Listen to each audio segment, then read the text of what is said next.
আসসালামু আলাইকুম। সরা পিঠা কিংবা চিতই পিঠা যে নামেই ডাকুন না কেন, পিঠাটা খেতে কিন্তু খুবই মজা। আমার খুব পছন্দের পিঠা, আর আমার মা অনেক ভালো পিঠা বানাতে পারে। বিশেষ করে এই চিতই পিঠাটা খুবই মজা হয়। বানানোতে তেমন কোনো ঝামেলা নাই, খুব অল্প উপকরণ, তবে অভিজ্ঞতা থাকতে হবে আমার মতে। তো আমার মা সেদিন বানিয়েছিল, সেটাকে আমি একটু ভিডিও করে আপনাদের সাথে শেয়ার করলাম। প্রথমে চালের গুঁড়িটাকে একটু লবণ আর সামান্য পানি দিয়ে মেখে রেখে দিয়েছিল। এটা আম্মু বলেছে যে জাস্ট রেখে দিলেই হবে, কিছু সময় না রাখলেও অসুবিধা নেই। ফ্রিজে আমাদের চালের গুঁড়াটা করা ছিল, এই জন্য আম্মু মেখে রেখে দিয়েছিল। এবং পরে কুসুম গরম পানি দিয়ে এটাকে একটা সুন্দর মসৃণ একটা গোলা বানিয়ে নিয়েছে। গোলার ঘনত্বটা কীরকম হবে সেটা তো আসলে আমি বলে বোঝাতে পারবো না। এখানে ভিডিও দেখে আপনারা নিশ্চয়ই বুঝতে পারছেন যে কীরকম হবে। তবে অবশ্যই গোলাটাকে একদম ঠান্ডা হতে দেয়া যাবে না, এবং বারবার নেড়ে নেড়েই পিঠাটাকে আপনার দিতে হবে। চুলার জালটা, খড়ির চুলায় পিঠাগুলো ভালো হয়। আমি জানি না গ্যাসের চুলায় এগুলো কীরকম হয়। আমার আম্মুকে সবসময় দেখে এসেছি মাটির চুলায় পিঠা করে, গ্যাসের চুলায় আসলে পিঠা করে না। আর এই সাজগুলো আমাদের এদিকে এরকমই পাওয়া যায়, অনেকে লোহার কড়াইতে করে, তবে আমাদের এলাকায় এই মাটির সাজগুলোতেই এই চিতই পিঠাটা হয়ে থাকে।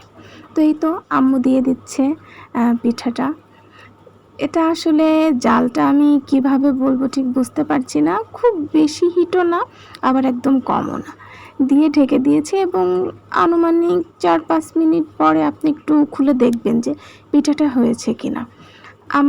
আমার পিঠাটা আসলে অনেক সুন্দর ফুলে এবং অনেক ঝাঁঝরা বলে এটাকে, মানে ছিদ্র। এই পিঠাটা যদি আপনারা দুধ এবং চিনিতে ভিজান, সেটাকে ভেজানো পিঠা বলে আমাদের এখানে, এটা অনেক সুন্দর ভিজে যায়। তো এই তো আমিও একটু মাঝে মধ্যে যে দিয়ে দেই, সবসময় দেই না, কারণ আমার কাছে মনে হয় যে আম্মুর হাতে যতটা সুন্দর হয় আমার হাতে পিঠাটা তেমন সুন্দর হয় না। এটা আমার মনে হয়, আমি জানি না, আসলে আমি বানাইনি কখনো, তাই বলতেও পারবো না যে কীরকম হয়। তবে আপনারা চেষ্টা করে দেখতে পারেন। এটা বানানোর জন্য আমার মনে হয় অনেকবার বানাতে হবে, প্রথমবারে হয়তো বা ভালো নাও হতে পারে, তবে প্র্যাকটিস করতে করতে আমার মনে হয় অবশ্যই ভালো হবে। প্রত্যেকটা জিনিসই তো আছে না। এই যে দেখেন একদম ফুলে উঠেছে এবং খুব ঝাঁঝরা হয়েছে। এই যে আমার আম্মু একটু ভেঙেও দেখাচ্ছে কীরকম হয়েছে, একদম জালি জালি হয়েছে, খেতে যে কি মজা। আর আমার কাছে চিতই পিঠাটা গরুর মাংসের পাতলা ঝোল দিয়ে খেতে সব থেকে বেশি পছন্দ। কচু শাক দিয়েও ভালো লাগে, শুটকি ভর্তা, রসুন পেঁয়াজের ভর্তা, ওটাও ভালো লাগে, তবে গরুর মাংসটা বেস্ট একদম। তো এই তো, কেমন লাগলো জানাবেন।